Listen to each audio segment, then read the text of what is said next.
ये सवाल है ख़ारिश का इलाज बता दें।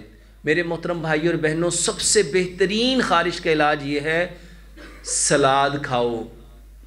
वल्लाह मैंने ऐसे ऐसे मरीज़ों को ठीक होते हुए देखा है। ये जोड़ों के दर्द, ये खुश्की, बवासीर, कब्ज़, मैदे की तज़ाबियत, जो सारी ज़िंदगी वो कहते थे हम तो दवाई खाते हैं तो रोटी हज़म होती है, दवाई ना खाएं तो रोटी हज़म है। मेरे मोहतरम भाइयों, पहले ना इसको समझ लो, ये सलाद खाने से होगा क्या। बहुत सारे बहन भाई सवाल पूछते हैं, डॉक्टर साहब आप इतना सलाद खाने के बारे में कहते हैं, इससे क्या होगा। मेरे मोहतरम भाइयों और बहनों, आप प्लीज़ बैठ जाएं। साइंस कहती है जब आपकी आंखें किसी भी खाने वाली चीज़ को देखती हैं तो दिमाग को उसका इमेज देती हैं, और दिमाग उसको हज़म करने का एक केमिकल बनाता है जिसको गैस्ट्रिक एंजाइम्स कहते हैं। जब आपके सामने 5-7 किस्म के फल और 5-7 किस्म की सब्जियां आएंगी, प्लस 5-7 किस्म के अजनास आ गए, जिसमें काले चने, सफ़ेद चने, मटर, लोबिया और मकई आ गई।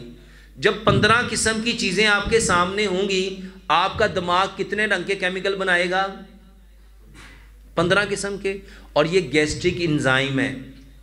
गैस्ट्रिक एंजाइम्स किसे कहते हैं? जो आपके खाने को हजम करने में मदद देगा। यूरोप इसको एपिटाइजर कहता है। यूरोप इसको क्या कहता है? एपिटाइजर। एपिटाइजर का मतलब क्या होता है? भूख बढ़ाने वाली चीज। और आपने अक्सर शादियों में, पार्टीज में, अच्छे होटल में जाएं तो वो खाने से पहले आपको क्या देते हैं? क्या देते हैं? कहीं सलाद देते हैं, जो बड़े रेस्टोरेंट होते हैं वहां सैलड देते हैं। अच्छा, सलाद को इंग्लिश में सैलड कहते हैं। हमारे यहाँ समझा जाता है सलाद सब्जियों का होता है और सैलड फलों का होता है, जिसमें मुरब्बे भी होते हैं, जिसमें बादाम भी होते हैं, काजू भी होते हैं, किशमिश भी होती है। मेरे मोहतरम भाइयों और बहनों, ये इसलिए था कि आपकी आंखें देखें, दिमाग को पैगाम भेजे, दिमाग क्या पैदा करे? उतने किस्म की सिक्रीशन।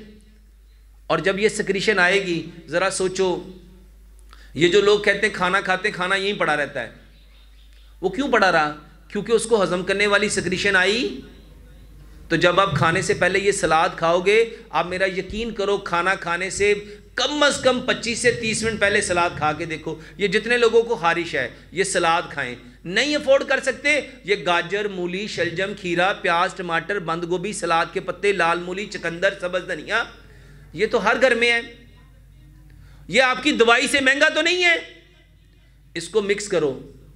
अगर अफोर्ड कर सकते हो, उसमें अमरूद डाल लो, उसमें केला डाल लो, उसमें सेब डाल लो, उसमें अंगूर डाल लो, उसमें अनार डाल लो। नहीं डाल सकते, उसमें सफ़ेद चने, काले चने, मटर, लोबिया, मकई, इसका एक एक चम्मच उबाल के इसमें डाल लो। यह खारिश का बेहतरीन इलाज है। खारिश होती खून के गाढ़ा होने से, और फलों और सब्जियों में 95% पानी है।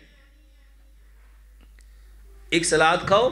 दूसरे नंबर पे मेरे मोहतरम भाई और बहनों, अदरक, लहसुन, पुदीना, नारदाना, इसकी चटनी बनाओ। अदरक, लहसुन, पुदीना, नारदाना, सब्ज़ धनिया, पांचों चीज़ें बराबर मिकदार में, हस्बे जायका सब्ज़ मिर्च और काली मिर्च रगड़ के चटनी बनाओ। हर खाने के साथ 2 चम्मच रखो, हर नवाले के साथ ज़रा ज़रा चटनी लगाओ और एक लुकमे को 32 बार चबाओ। प्लस मेरे मोहतरम भाइयों, स्कंजवी पियो, पानी भरपूर पियो। जहाँ खुश्की होगी वहाँ खारिश होगी, जहाँ खुश्की होगी वहाँ खारिश होगी। और जब पानी पिएंगे तो खुश्की ख़त्म हो जाएगी। इसके साथ मेरे मोहतरम भाइयों और बहनों, किसी दिन सरसों का तेल लगाओ, किसी दिन जैतून का तेल लगाओ। नबी सल्लल्लाहु अलैहि वसल्लम ने फरमाया, जैतून खाओ भी, पियो भी, और जैतून के तेल की मालिश करो। ये मुक़द्दस दरख्त का तेल है। हाँ, खारिश के लिए तारे मीरे का तेल भी बहुत मुफीद है।